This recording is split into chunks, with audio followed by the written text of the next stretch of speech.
My name is Prof. I'm a postdoc fellow here at the Institute, and I'm pleased to introduce Professor Hylland Eriksen, who will give a lecture on overheated. And I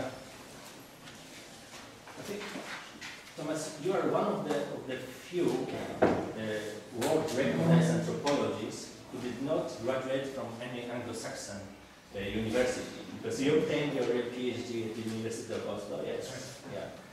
And Thomas worked for several years on such issues like ethnicity and nationalism, identity politics, globalizations, and in this comparative perspective, which is very important in your work.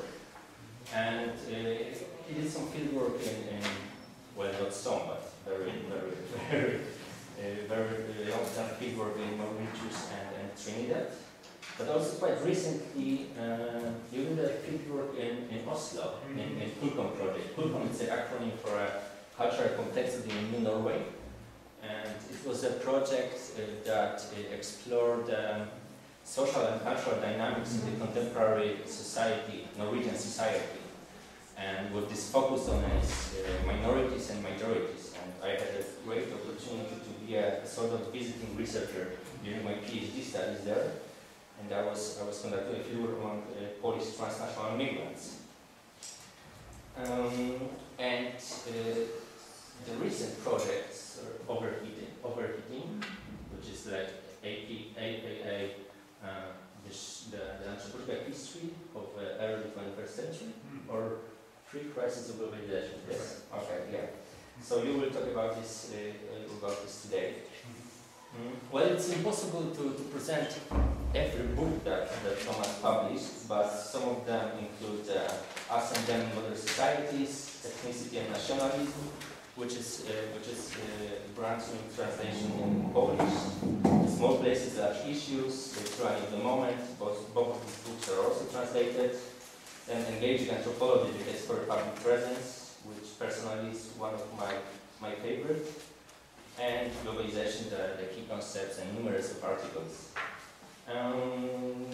Thomas Hylland Eriksen was a visiting professor at the University of Ljubljana, Norwegian Institute of Human Rights, University of Sussex, University College London, University of Western Australia, and inter alia, and so on and so on. He is also a public figure in Norway, and you are frequently asked to comment on various aspects of Norwegian society, the multi-ethnic character of the society, and so on. And this is also the case of this openness of Norwegian anthropology, which is quite interesting for us, I think, because there can be a case when, for example, you open a daily newspaper and you are attacked by a columnist from this newspaper about not engaged in the public discourse somehow. For example, now I'm referring to this piece about the young rebel and dusty professor. This is an article that is also included in the Engaging Anthropology. Yes. And now maybe some small details that probably not everyone knows, but Thomas also started a movie. Oh. Yeah. A movie entitled Thomas Hylland Eriksen, of Historien om Origamienta. So it's like the translation is like I found the English translation, the Professor and the Story of the Origami Girl, yes. Something like this. Yes. And also occasionally you may hear Thomas playing saxophone with Panzerpapa. Yeah, sometimes. Yeah. Yeah, sometimes Panzerpapa. So you can hear him playing in Oslo in pubs and clubs. And last thing, he's treated like a kind of a joke or anecdote. Because I was talking with Marcin Grodzki about you coming here, and I know that you like these paradoxes in social and cultural lives. I don't know if you still collect these unintended consequences of modernity, but there is a kind of a paradox that concerns you, because you are obviously a prolific writer. So it means that lots of trees need to be cut to just publish you. And on the other hand, we are also closely collaborating with the Green Party in Norway. So this is progress. Okay, nevertheless, welcome to Krakow, and the floor is yours. Well, thanks very much, Marit. Thanks for your far too kind introduction. And it's great to be in Krakow. Never been there before. Been to Poland several times, but never made it here until now.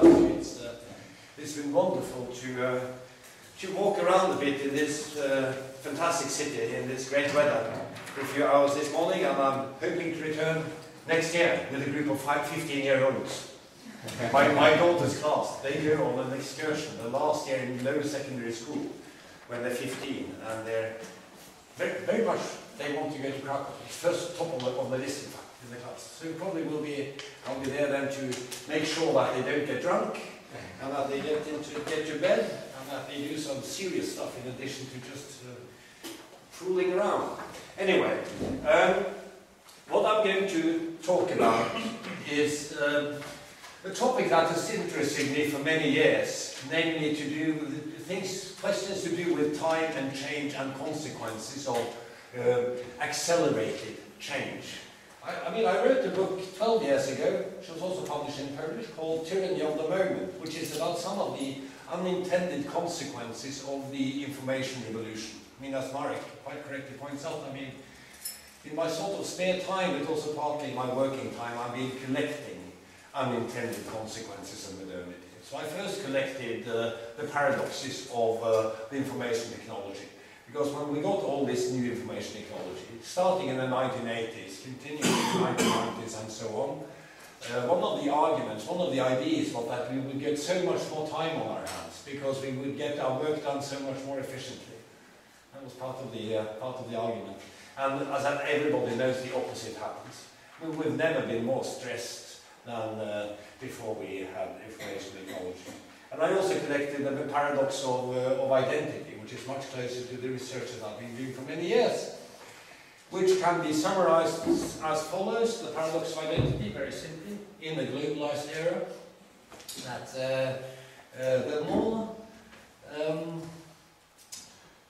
the more similar we become due to the forces of globalization and modernity, the more different we try to be.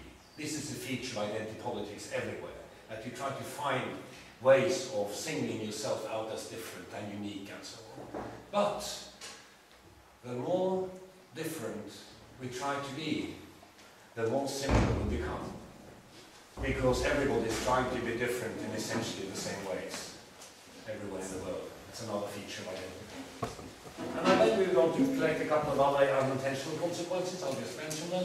One of them is the paradox of affluence, which we feel very strongly in Scandinavia, where we have been affluent for quite some time without having a similar growth in the, you might say, level of well-being or life satisfaction or happiness. It did make us more happy. We're about as happy now, it seems, as we were in the 1960s, or 90s. So I have some things to say about that. That's another. The third unintentional consequence. Okay, and the fourth one, which was the last to be published, only 2 years ago, published a book on the fourth consequence. It took a long time to collect because there's so much of it. And that's the paradox of rubbish, of waste, which is an obvious unintentional consequence of modernity. That you produce a lot of stuff. And in the process of doing so, I mean, you produce waste. So to your anecdote, to your story about the trees, Marek, I mean, and the number of trees, maybe we should go electronic. You know, so that would solve some problems, but it would create others. Because of all the rare metals needed for producing the batteries of these little things that we can use to read books. So the paradox is not being resolved. What I'm working with now, and that's really what I'm going to introduce here, and I hope to get some discussion afterwards. And I'll try not to speak too fast, because English is not your first language, it's not really mine either, but I've been working sort of with English for most of my life, so I sometimes forget myself. And the truth is that when things change fast, one of the things that changes is the speed of speech. We speak faster than people did in the 1950s. And I'm sure that's true with Polish as well, although I haven't seen any research on it. I mean, just look at the film from the 1950s and you realise that people on the whole, they spoke more slowly than they do now. So everything is accelerating, also speech. So if I speak too fast, I mean, I'll try to slow down. Anyway, overheating is the sort of key term in a rather large research project that we started up about a year ago.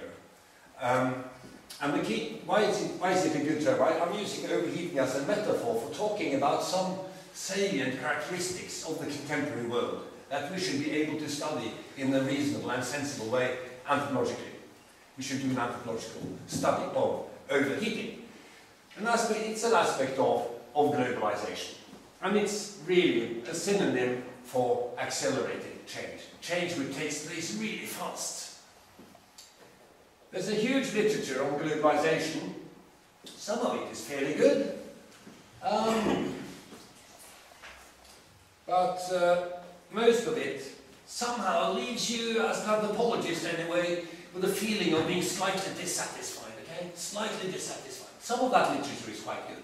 Some of the more journalistic stuff, I mean, there are books by Thomas Friedman, for example, who wrote a very famous book some years ago called The World is Flat, which is about the total sort of integration of the entire world into one single market. He was exaggerating a bit, but he had some good stories. But it was slightly dissatisfactory, okay? Accelerated, just a moment, accelerated change. I'll just finish this. And you have the more, or you can take the more academic books about globalization. And let me just very briefly mention, mention lots of books. I mean, you have the 3-volume book by the Catalonian sociologist and geographer Manuel Castells called The Information Society. 3 volumes, came in the late 1990s. Some of them have been updated and released anew after the turn of the millennium. Quite good, yeah, and very solid and very enlightening. But still, I mean, they leave you with a sense of dissatisfaction, okay? And thirdly, finally, I'll just mention another author from whom I've also learned a lot. Another academic or sort of semi-academic, semi-journalistic writer, namely the American sociologist George Ritzer, who is famous for his McDonaldization theory, okay? The McDonaldization of society. The idea in the McDonaldization of society is that the whole world is becoming like McDonald's. And it's a very clever book because he starts out with some stories that all his first-year undergraduate students can identify with. Okay, they're American undergraduate students. So they've been going to McDonald's, I mean, since they were in diapers. You know, it's part of their habitus, okay? McDonald's is part of their habitus. So he starts out with some stories about McDonald's, and then in the end you realise that what is done is to write a theory, or rather a version of Weber's theory of rationalization, Max Weber. It's a book about Max Weber's sociology, disguised as a book about McDonald's. But his point is that there is standardization and simplification taking place, and this is part of what's happening in the world. And Ritzer later wrote another book called The Globalization of Nothing, which is a great title. I mean, it's good with titles, okay? Well, he distinguishes between what he calls the globalization of nothing, the globalization, that is the growth of large corporations, okay, which are the same everywhere, which are known places, okay? Everything is identical wherever you are, and it is devoid of any local flavor or any sort of unique character because it's been standardized. It's an extension of the McDonaldization thesis. And he contrasts the globalization of nothing with what he calls the glocalization of something. Something as opposed to nothing. And something is that which has local character, okay? It is real people who are not interchangeable because they belong in a particular setting, and real services which are unique because you only get that kind of service in that particular place, and so on and so forth. So he contrasts these two. Again, a good book, but there's something missing. And what is missing? Well, from the new viewpoint of the anthropologist, what is missing from the vast majority of books about globalization? Although, as I stressed, we have a lot to learn from them, and if we're serious about studying the contemporary world, we should read them, as many as we can. But what is missing is an understanding of the local, local life worlds.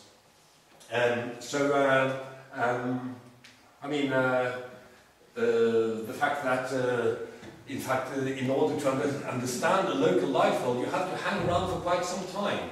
And it's not enough to do interviews, or to send out a questionnaire, or to read the newspapers. You have to be around with people, and do things with them, and do something resembling ethnographic fieldwork in order to understand why local places are what they are. And it struck me that I had to do something about this already many years ago, but you know how it is with research. It takes time, I mean, to get off the ground, and one has other things to do. And as Marek knows, I mean, I've been involved myself in a lot of research on majority-minority relations in Oslo, in Norway. So it took a while for this to get off the ground, and it took a while to get it funded. But I was thinking already when I read The World is Flat, that look, there's something we anthropologists need to do about this. This is a scandal. Because the thesis, his thesis is that everything is now becoming the same. And he starts the book with a nice anecdote about a trip to Mumbai in India, where he visits a computer company, a big computer company which has its own campus, just like Microsoft, outside of Seattle, okay, in the United States, a big campus. And the whole point is that this campus is exactly the same as it might have been in the States. You know, the architecture is the same, there's even a sort of a jogging track around it so that people can, you know, get on their sneakers and jog before they have their morning coffee. Everybody who works there is about 31.8 years old, and they wear the same shirts, you know, with a pen here, and you know, and so on and so forth. So the point is that this place is identical with a similar place in the US, but it can produce the same goods at about a fifth of the price. So the world is flat. The playing field has been leveled, he says. Everything is now comparable with everything else. But he inadvertently proves in the telling of this story that the world isn't flat at all. The world is in fact round and bumpy. Because he tells the story of how he got to this computer campus, which is in the sort of the low hills surrounding Mumbai, and he gets there by taxi, okay? He has to take a taxi. And then he describes, you know, the taxi ride from the hotel up to the computer campus. And it took him ages to get there. And why did it take ages? Well, because, I mean, before you know it, there's a sacred cow in the road. And you know in India, I mean, you don't push a sacred cow around. You'd start a riot, especially if you were foreign. So you sit patiently and look at your watch and wait for the sacred cow to move. And then there's a road which is more or less impossible to pass because of the throngs of people there waiting for a bus. Because there are hundreds of people waiting for the bus to get to work. And the road is very narrow. And there are potholes that the taxi has to make its way around. There are people who are standing on the curb brushing their teeth. You know, so you have to wait for those as well. Or maybe people relieving themselves, okay, on the roadside. You have to wait for those as well. So inadvertently, by describing his long and bumpy taxi ride to the computer campus from Mumbai Centre, Friedman has reminded us of the fact that the world is not flat at all. At local places, retain the local character, at least if you avoid the hotel, obviously airports, and the computer companies. So this is one reason why we need the anthropological approach. Now, accelerated change, what do I mean by that? Well, you can think of it in terms of this, okay? You have quantity of something here, and then you have time, okay? Here. And accelerated change may look like this. In a surprising number of reals, we can draw growth curves which look like this nowadays. Depending a bit on the time scale, I mean, if we take population, in order to get a nice exponential curve which looks like this, maybe we have to take the last 200 years. It took, look, I mean, think about it this way. It took humanity 200,000 years to reach the first billion.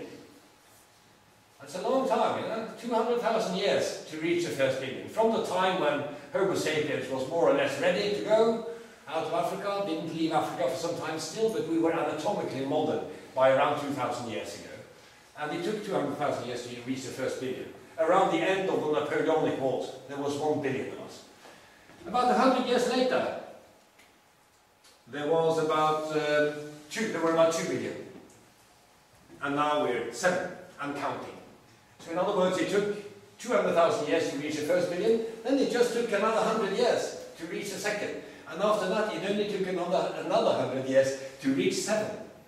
It's more than a trillion in 100 years. So as I used to say, but that's a few years ago now, there are now twice as many people in the world as there were when I was born. But that's a few years ago. Now there are more than twice as many. And if I manage to cling on to life for another few decades, I can probably extend that even further. To illustrate further the effect of this, I mean, population is one thing. We can look at energy use. Okay? Let's just mention a few realms of accelerated change, where change has been taking place as part of modernity, as an integral part of modernity, but where things have accelerated really fast in the last few years. So, okay, you can take population, that's the most common growth curve that many of you would have seen at school and in other contexts, but we can take energy use. Okay, global energy use has increased not 7 times, but 28 times, okay, since the end of the Napoleonic Wars. 28 times. And only since 1975, it's been doubled. Which to me, I mean, I'm 50, okay, so I remember 1975. For me, that's in living memory. And we spend now twice as much energy as we did in 1975. That's really impressive, isn't it? And this recalls, just to illustrate why I think it's important for social scientists, and not least anthropologists, to look at this, to look at the effects of accelerated change. Let me illustrate this by a short anecdote about Claude Lévi-Strauss, who died a few years ago, just before his 101st birthday. On his 100th birthday, at the end of November 2008, Lévi-Strauss was visited by the then French President Nicolas Sarkozy. Okay? Because, I mean, France is a country, you know, I don't know about Poland, but France is a country where politicians still can get some prestige by being associated with intellectuals.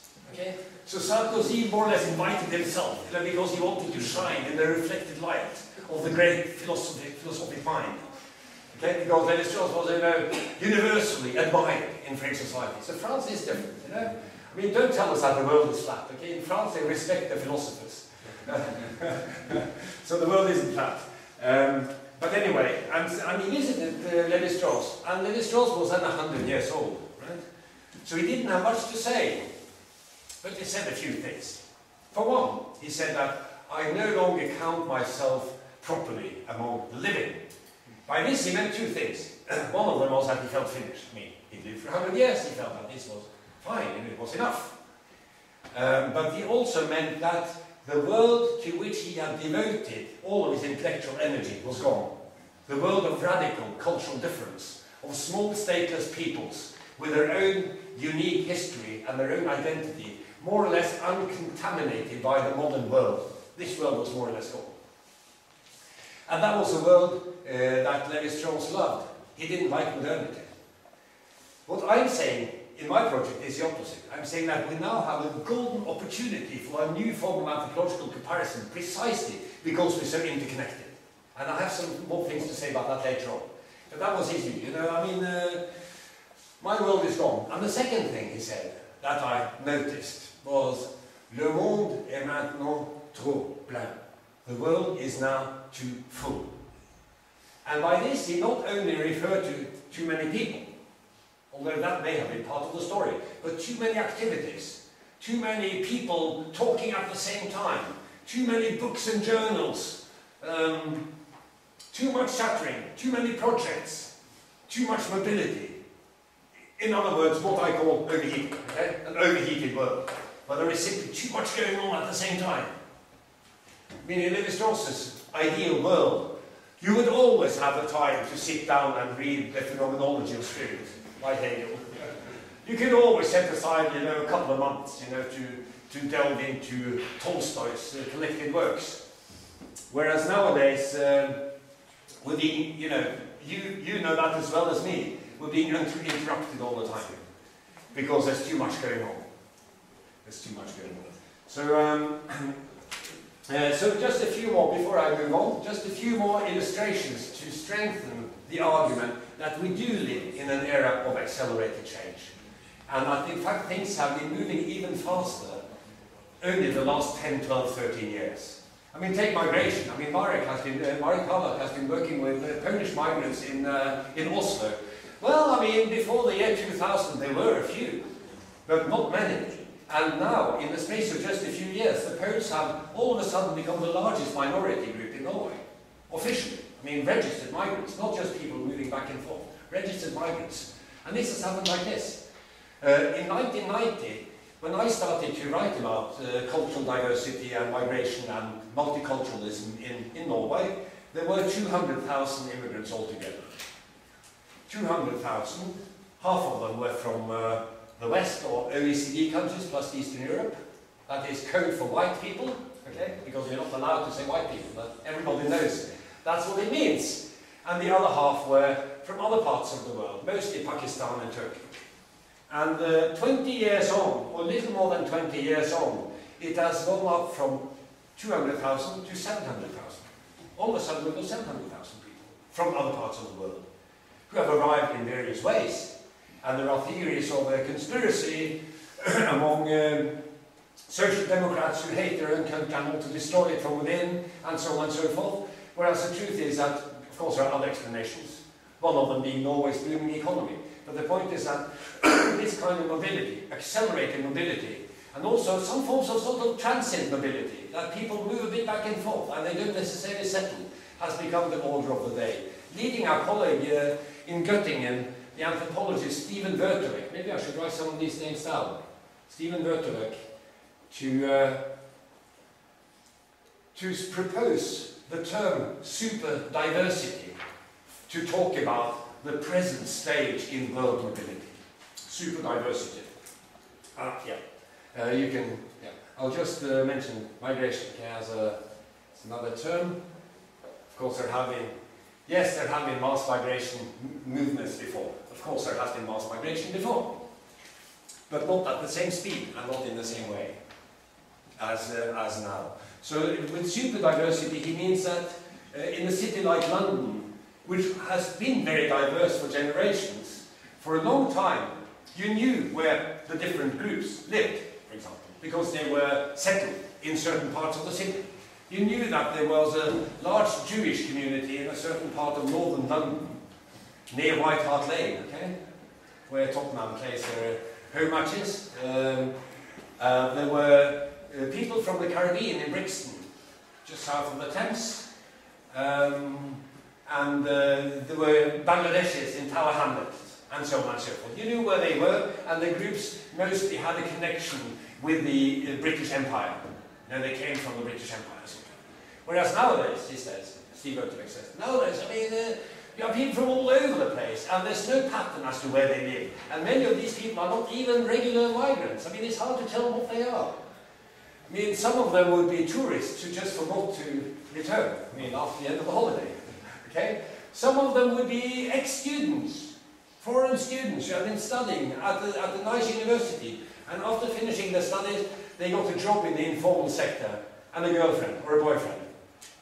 You know, and live there precariously, maybe temporarily, but they certainly live there. Some of them might be construction workers from Central Eastern Europe who have a limited contract of a few months and who have no idea what they do, what they're going to do when the contract expires. So you have these sort of people who are neither migrant nor not migrants with a very unpatterned form of settlement scattered all around. It's the statistician's nightmare and the dream for the ethnographer, who can go in and find out what's really going on, okay? But it's a nightmare for the people who like population statistics and who like these maps with their own colours, you know. Here we have the Nigerians, you know. It's so reassuring. I'm sorry, that's 20th century, no longer the case in a super diverse country. So I was having a drink with Steve Wörterek some years ago, and he was bragging about how super diverse London had become. And he says, well, you know, Thomas, in London, we now have more than 300 languages, okay, can you imagine? And I thought that sounded impressive. But after all, London is maybe the most cosmopolitan city in the world. So I wasn't that impressed. And then afterwards, I went home, okay, turned on my computer and checked the population statistics for Oslo, Norway. And it turned out that in just one part of Oslo, in Holmlia, okay, Søndre Oslo, southeastern Oslo, which is arguably the most diverse part of Oslo, but even so, only there was something like 137 languages. 137, which is not bad, that either. Which led me to think that super diversity has come here as well. Okay? And the growth in the number of transnational migrants in many parts of the world. Now, let me just mention a few other aspects of overheating that we see around the world. I've been talking now largely about the north, the global north. I mean, you realize that when I talk about the growth in energy use, we're mostly talking about the industrialized and affluent parts of the world. But in the global south, there are other tendencies which have really, caught on. In the last few years, it is said that in 2006 or 7, for the first time in human history, a majority of human population is urban. Okay, for the first time in human history, these things are very hard to measure, and they cannot really be measured or counted. But according to some estimates, okay, more than half the world's population now live in urban areas. So urban growth has been in some places, in some parts of the world, and mostly in the south, spectacular. We have cities in China that hardly anybody outside of China has even heard about, which now may have several million inhabitants. Nobody knows. You have a city, let me just, by way of a couple of illustrations, illustrate that this kind of change has taken place probably faster than our ideas, than our representations of the change has taken place. Okay? Now we still suffer from a certain cultural lag. Many of our ideas, that goes for my ideas as well, okay? Not just everybody else. Many of our ideas are still stuck somewhere in the late 20th century. Because things have been taking place, things have happened so fast. In some domains, not in all. Certain things never change. Human nature never changes. If there is such a thing, which I believe as human nature doesn't change. But many things change fast. So let me just take a couple of examples from Africa. From the opposing sides of the African continent, on one side of the continent you have a city called Nouakchott. Nouakchott, the capital of Mauritania. It's a fairly thinly populated country with a lot of desert in the Sahara, okay? Between Morocco, West Sahara in the north and Senegal in the south. And Nouakchott was built as a French colonial town, as an administrative centre and a port and a trading centre. And it was built to accommodate somewhere between 30,000 and 50,000 inhabitants. Okay, and it's still, in the 1950s, it still had about 30,000 inhabitants. And we now talk about, at the latest count, but that's a couple of years ago actually, that I checked that figure, so it may have changed even more since then, but at the latest count, Nouakchott had 2 million inhabitants, okay? So in other words, it was built, can you imagine, with a road network, with a sewage system, with water pipes, and all the kind of stuff that you need to have a city. It was built to accommodate the needs of maybe 50,000 people, and now has 2 million, with the same infrastructure, more or less. With Mogadishu on the other side of the African continent. Now, part of the story of Mogadishu is that the civil war in Somalia has forced many people into town. So it's really, I'm cheating a bit by using Mogadishu as an example, okay? Because it's an exceptional situation. But even so, similar kind of development. From a small trading post, an administrative centre in the 1950s, of a few tens of thousands of people, it is now the home of somewhere between 2 and 4 million. Nobody knows, okay? Somewhere between 2 and 4 million. That I call that accelerated change, exponential, explosive change. Just one more example. I could have gone on with that, but I can't because I have some other things I want to say as well. But I could have gone on giving you examples of accelerated change, which has really sort of taken on and has caught speed around the turn of the millennium, or a little bit before, or a little bit later. But just one. Now the graphs illustrating internet use are very common, and you've seen them, okay? Obviously, in 1992, there were no websites, because the World Wide Web hadn't been invented yet. Or rather, it was invented in the autumn of 1992. It was launched in, I remember this very well, you know. It's as if it were yesterday, you know. That we got the first sort of beta version of a web browser. And the guy from the computer office came in my office and said, this is something we call the World Wide Web, and it's going to be huge. But by then, of course, there was hardly anything on it. There were a few universities who had websites, but with very little information, and everything was very primitive. So, of course, there was nothing. And the same you could say about email and a number of other things. It all took off from the early 1990s. But did you know that the number of Africans who have access to the internet has grown by a factor of 1,500% in the space of 7 or 8 years? I mean, as late as 2006, 2007, I know this partly because the book that Marek mentioned, I mean, called Globalization, the Key Concepts, I just revised it, okay, and expanded it a bit, and updated it from the second edition. So I had to check all the statistics. And all the figures had changed, some of them dramatically. And the most dramatic change, I had to rewrite an entire paragraph and add another one, was that to do with internet use in sub-Saharan Africa. If you take sub-Saharan Africa and you subtract South Africa, which has a different history, I mean South Africa, which has been an industrial country for more than 100 years. So you take away South Africa, as late as 2007, the number of, or the proportion of Africans who had access to the internet was about 1. It was about 1%. Internet penetration was really poor. And we're now talking about, as I speak, I mean, in 2013, we're talking about somewhere between 15 and 18%. So that's very spectacular. I mean, the short answer to this is, of course, that they got smartphones. Many Africans now have smartphones. I mean, they can't afford an authentic iPhone or anything like that, but they can afford, many of them can afford a pirate copy of an iPhone made somewhere in China and taken back to Africa by itinerant African traders who go to China to bring those fake iPhones back. So lots of people now have access to the internet. So internet in Africa, just one final thing. I'm sorry, I mean, so you can notice I enjoy talking about exponential change because it gives you a sense of drama. It gives you a sense that there is something here that we really need to look more closely at. And we really need to look more closely at. And which is taking place now. And which is about a more interconnected world with all the implications this has. So just one final example, tourist arrivals. It also gives an illustration of mobility. It gives an illustration of what Lévi-Strauss alluded to when he said that the world is now too full. Tourism. I mean, as early as the late 1970s, there were people, sort of cultured people, okay, in the middle classes in Western Europe, who were complaining about how spoiled Spain had become because of all the tourists. You see, I mean, you can't go to Mallorca anymore without meeting your neighbour. You know, they would say that sort of thing as early as the late 1970s. I mean, little did they know. Because at the time, the total number of tourist arrivals in Spain was 15 million, which was still substantial. You know? I mean, in the 1950s, it was a few 100,000.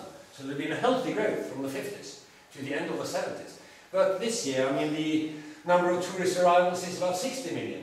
In other words, a growth of, it's 400%, okay, a growth of 300% in the space of 35 years. And the total number of tourist arrivals in the world, I mean, in Krakow this is relevant, okay, because you're getting quite a few of them here. The total number of tourist arrivals in the world this year may be 1 billion, okay, maybe 1 billion. Which is a lot, you know, it's a seventh of the world's population. And I haven't even mentioned Facebook, and I won't because there isn't time. But consider, well, I will. I am mentioning Facebook. Consider the fact that something like somewhere between 13 and 15% of the world's population have a Facebook account. Maybe somewhere between 13 and 15%. It's more than 1 billion, which is a lot, particularly considering that the Chinese don't. I mean, Chinese, which alone account for something like a seventh, slightly more than a seventh of the world's total population, for political reasons, for reasons of censorship. The Chinese are not on Facebook. So if you subtract China, the total proportion of Facebook users is even higher. So what does this all tell you about? Anything about? Well, it tells you something about accelerated change. But we anthropologists know that in order to talk about accelerated change in a meaningful way, it is not enough to talk about these graphs, about global change, the proportion of people living in cities, the number of Africans with internet. You have to go in there and see what happens, what's taking place. What do people, how do people perceive and respond to these accelerated changes? And I would say that a typical reaction when change takes place in a community is A, what's going on? B, who can I blame? And 3, C, what can I do? Okay? Let me just mention this, blame. Blame and response. For example, a PhD student of mine, we have local projects around the world, okay? And I'm going to look at coal myself in Australia. Let me just, one other keyword, obviously, friction, which is part of the overheating, right? Friction. You know, friction creates heat, okay? When you rub your hands together, and they warm up, you know, and if you can do it really fast, eventually they burn up. So friction, we use it as a metaphor in everyday language, but it fits with the overheating metaphor, and they're sort of two sides in the sense of the same coin, because when you say overheating, you also say friction, because something has to generate heat, and it is always friction. You know, speed and heat are only two sides of the same coin in physics. I mean, heat and speed are the same thing. So, okay, still speaking at the level of abstractions, but to return to the project I was going to mention, a PhD student who is now in Sierra Leone doing fieldwork. Sierra Leone is, you know, this is Africa, okay? And Sierra Leone is roughly here, next to Liberia. It's a small country, okay? And it's not even on the coast, it's in upland Sierra Leone. So this is an area which has been fairly, you might say, remote for everybody except the locals until quite recently. And in that area, lots of things are happening. Until a few years ago, in some parts of this region, they didn't even have a road. They had a dirt track. You needed a four-wheel drive to drive. They now have a new, brand new Chinese-built road and traffic jams. After only 10-15 years, from nothing. I mean, imagine, I mean, from a camel track, you know, to traffic jams. That's what I call accelerated change. There are mining operations in the area, rare minerals. There has been interest in Sierra Leone and minerals for a long time, but it's really catching on now. And the Chinese and everybody is going in and trying to get their share and competing for it. And there's a big biofuel plantation which has been set up just next to where Robert is doing his fieldwork. So, I mean, imagine one morning that you've lived there all your life in Lundstad, Sierra Leone, and you wake up in the morning and you discover that across the river there's suddenly a big fence surrounding the brand new biofuel plantation, where only last year there was a forest, and now there's a biofuel plantation, and you don't know exactly what they're producing here, but there's something to do with the Chinese again. And you also discover that behind that fence there are 500 Chinese workers who weren't there yesterday. And you ask yourself, you know, as I said, you ask yourself, what's going on, who can I blame, what can I do? But then the anthropologist comes and asks him, you know, so what is this? I mean, how do you account for this change taking place in your immediate surroundings? And they might shrug and say, well, you know, Mom, it's the global. You know, Mom, it's the global. And the task of anthropologists is to find out what exactly do they mean by that when they say it's a global. What is their worldview? You know, worldview is a term that we've used in anthropology in a different meaning, referring to cosmology. But I'm using it in a far more literal meaning in this project. How do people perceive the world? What is your worldview? And how do you see yourself in that world? Because the changes which are taking place locally are frequently perceived as, and correctly so, as being changes which originate somewhere else.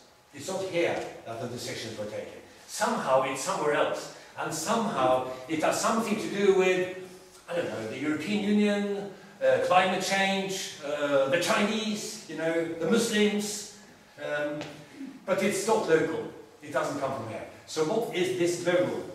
And what is your worldview? How do you understand these changes in order to be able to respond to them in a reasonable way? Now,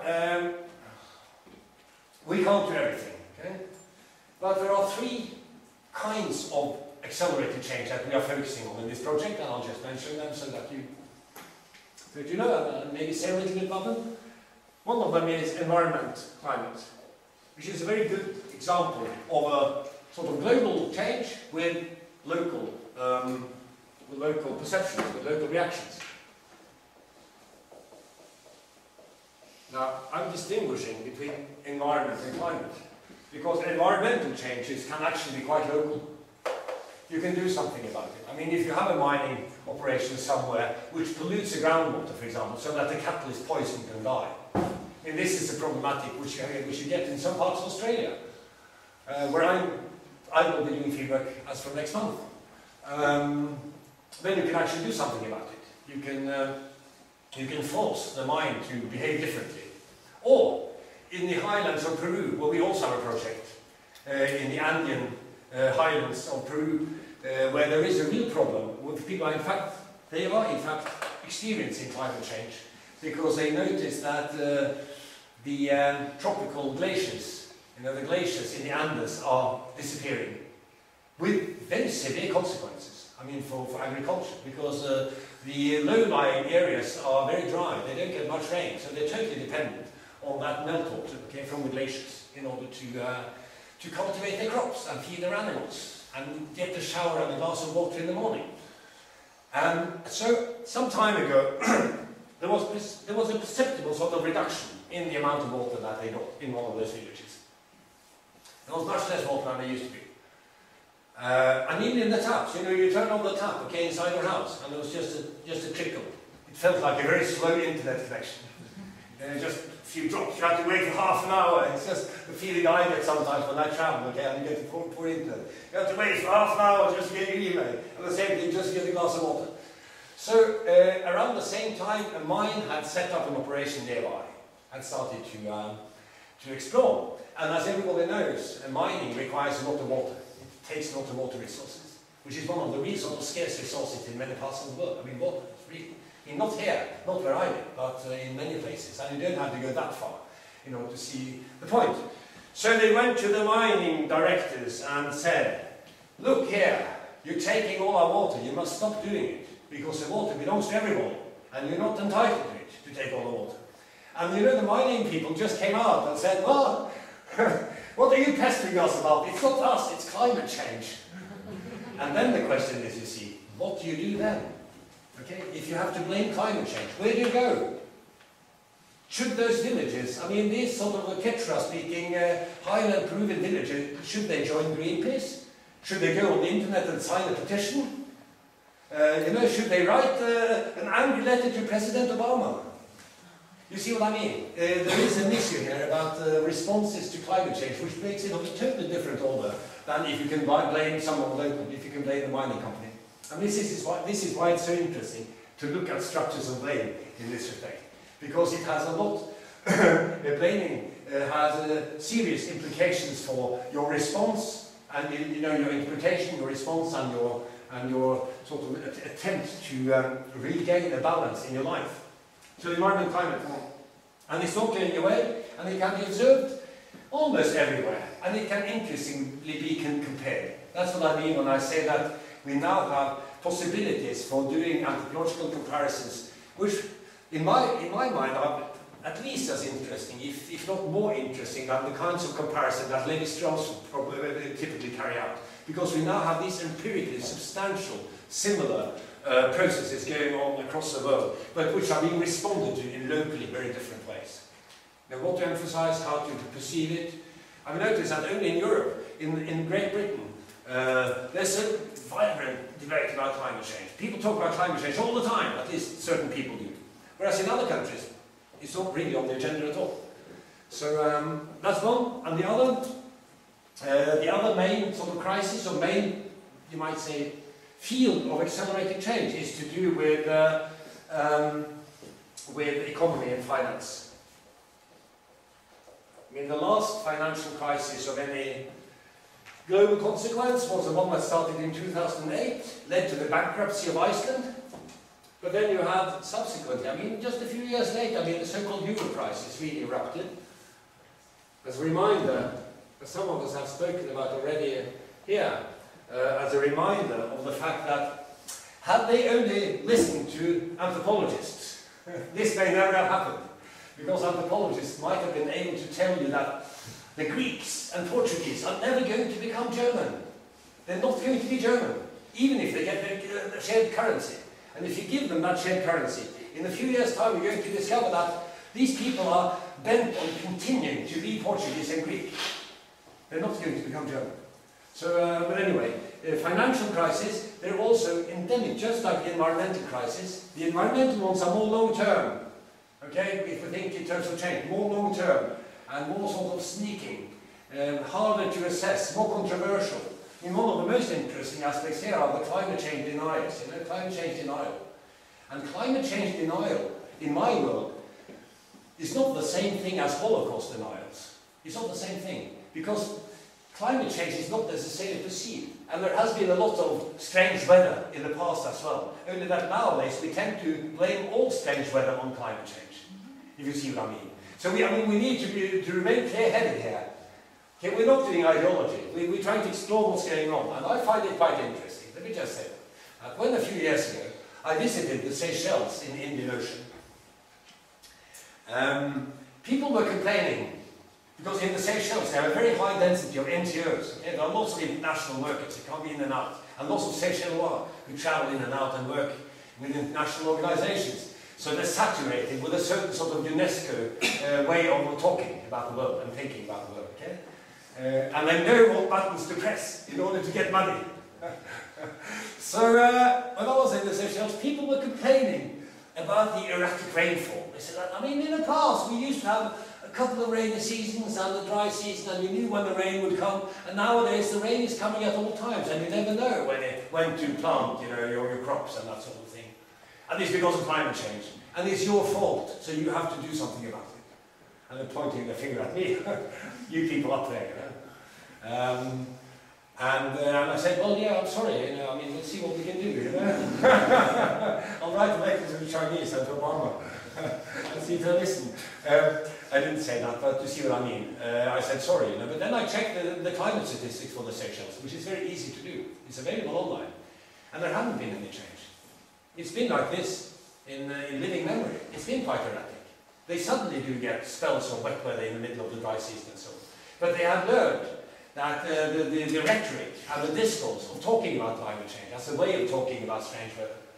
So we need to explore all of this. Economy, finance, second, yes. Interesting thing about economy and finance, I just mentioned this in the footnote, is the way in which capitalist economies tend to create bubbles. You know, they tend to create bubbles that have to burst. And one reason is that financial economy has an unclear and undefined relationship to material value production. So you can have almost indefinite growth in financial value, okay? Because what you value is the value is defined through expectations, through psychology, and through immaterial things which cannot really be measured. I mean, how much is Angry Birds worth? You know, Angry Birds, which is now taking over from Nokia as the main sort of export product of Finland. Well, it was anyway last year. I mean, this year I think Angry Birds is a little bit less. But it's impossible to tell how much it's worth. It's impossible to tell the value of Apple computer because it depends on people's consumer habits in the next 5 or 10 or 15 years. But if you value it at a very high price, then people can go out in the world and buy real stuff for some of that money, okay? They can buy, you know, a big house and a swimming pool and a nice car and stuff. And then at a certain point, the tides change. And it is being discovered. Now this is a ludicrous use of the term discovered, because what is happening is that the social construction of the value of a company shifts because of changing expectations. People no longer expect that say everybody will go out and buy the next edition of Angry Birds. So suddenly that company has no value at all, next to nil, because they hardly even have an office space to sell. You see what I mean? I mean, if you own a mine with coal, it's a very different thing from owning a computer company or a company that produces software. So for this reason, there are always going to be bubbles. So the housing bubble in the United States, the high stakes with which Icelandic bankers played, you know, just before the meltdown of the Icelandic economy. It's to do with the conversion between the virtual economy or the financial world and the somehow material or real world, as it were, material economy or material production. That kind of conversion. Because there's far more money in the world, financially, than there is goods to buy for that money. Okay? There's less goods than money. And what happened in Iceland was actually quite dramatic. We talk about accelerated change.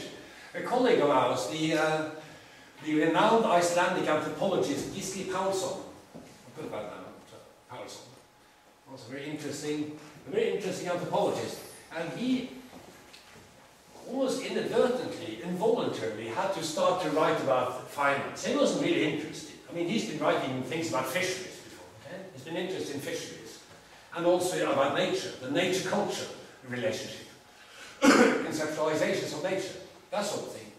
So he wasn't really interested in finance. But the thing is, was that it also tells you something about the crucial dimension of accelerated change, namely vulnerability. Okay? Nobody knows what's going on. We've lost somehow the narrative of progress.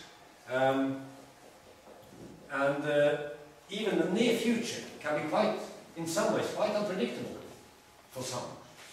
Okay, so and we can talk about anything from the terrorist attack on the United States, I mean the 9/11 attack, totally unpredicted, to the financial crisis of 2008.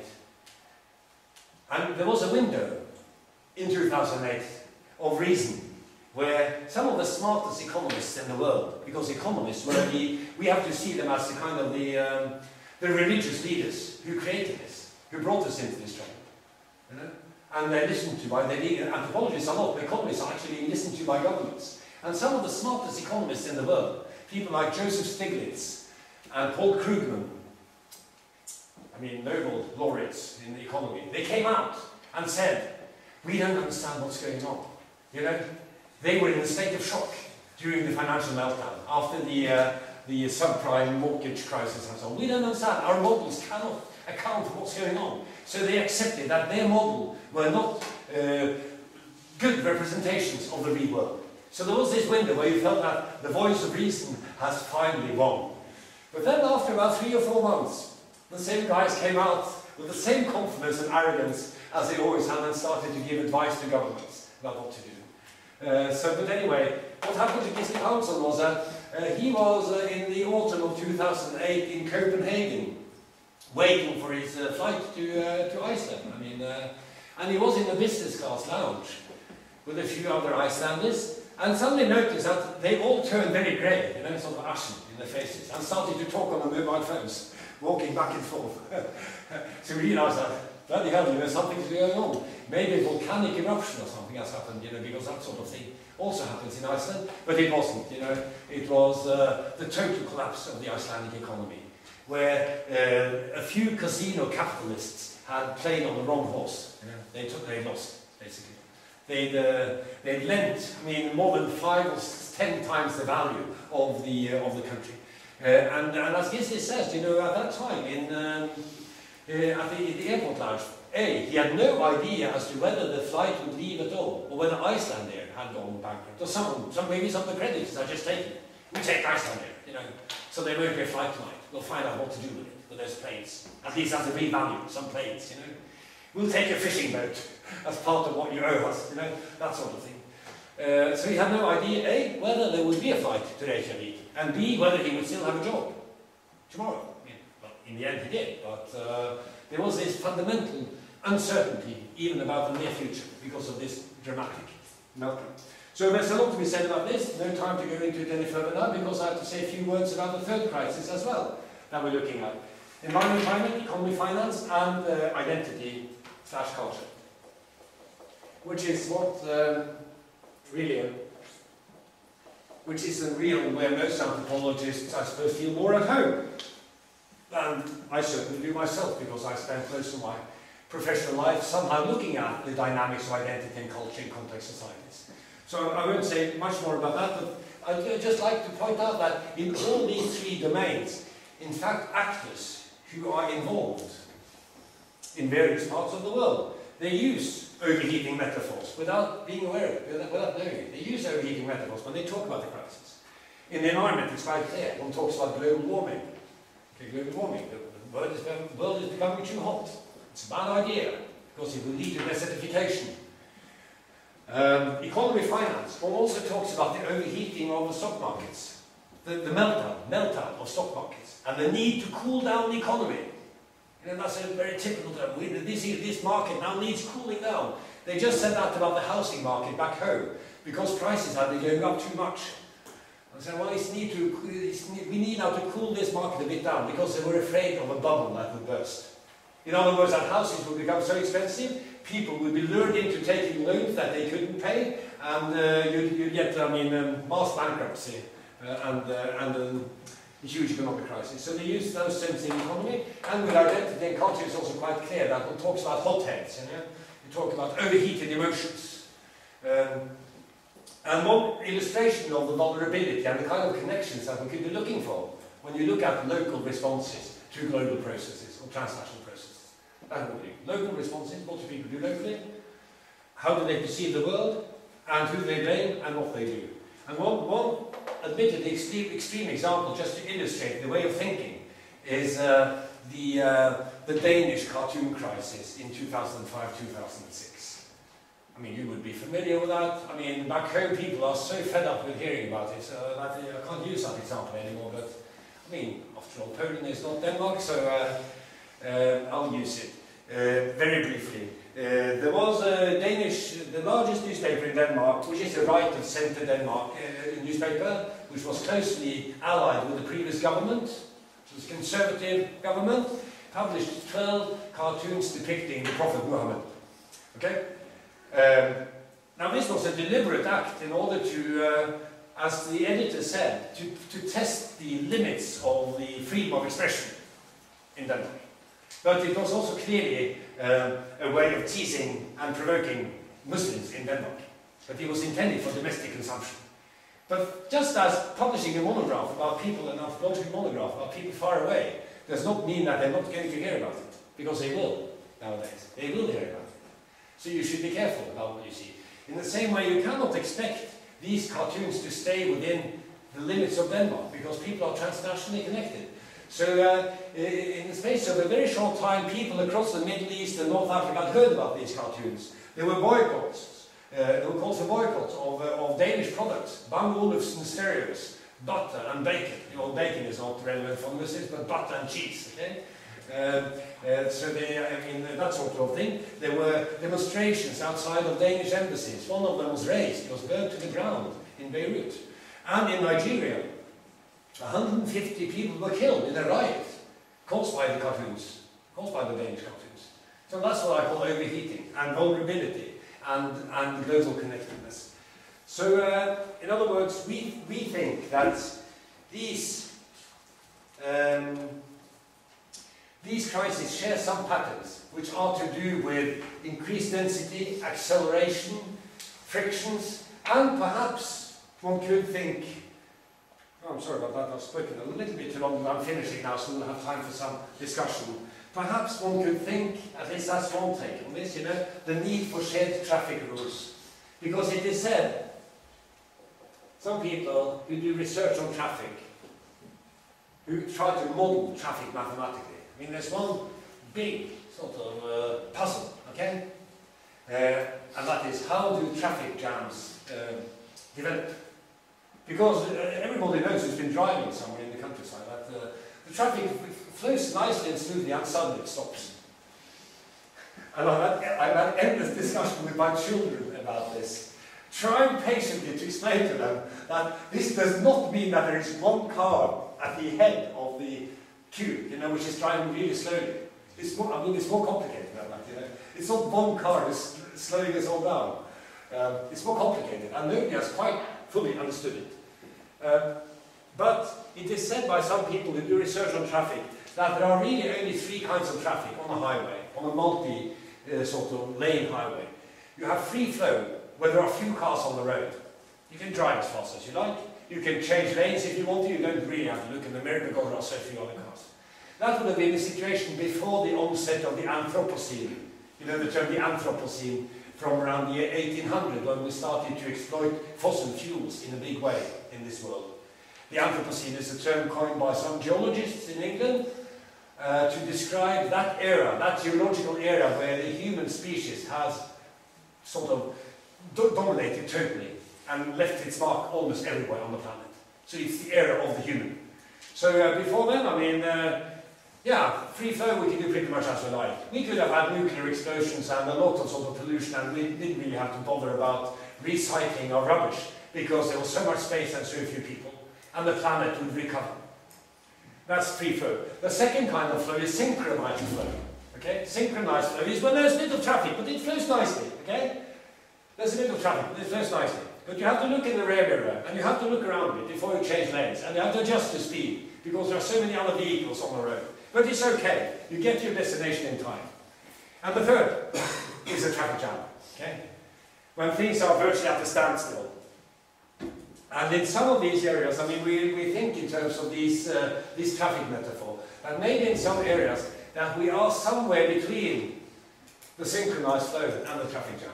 We certainly have a synchronized flow, which requires traffic rules. If you see what I mean.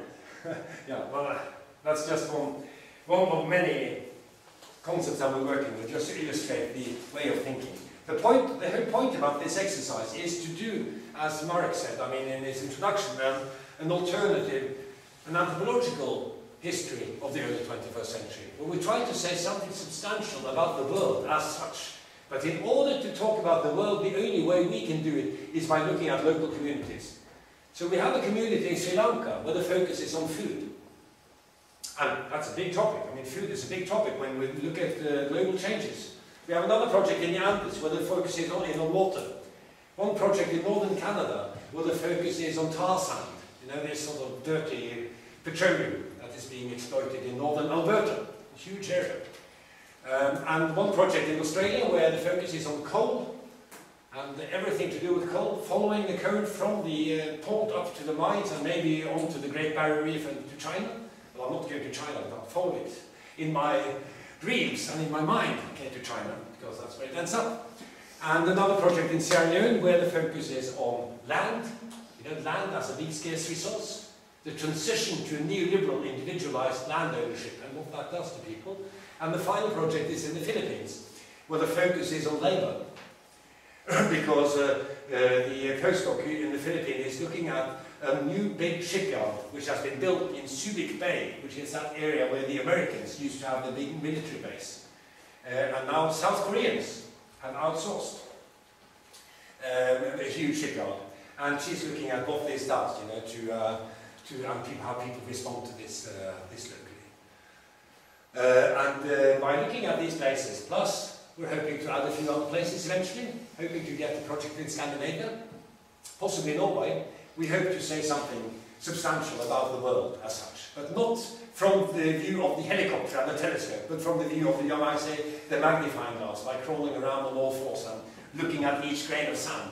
We hope to be able to say something. So I guess I should end so that we have some time for a few questions and maybe some disagreement or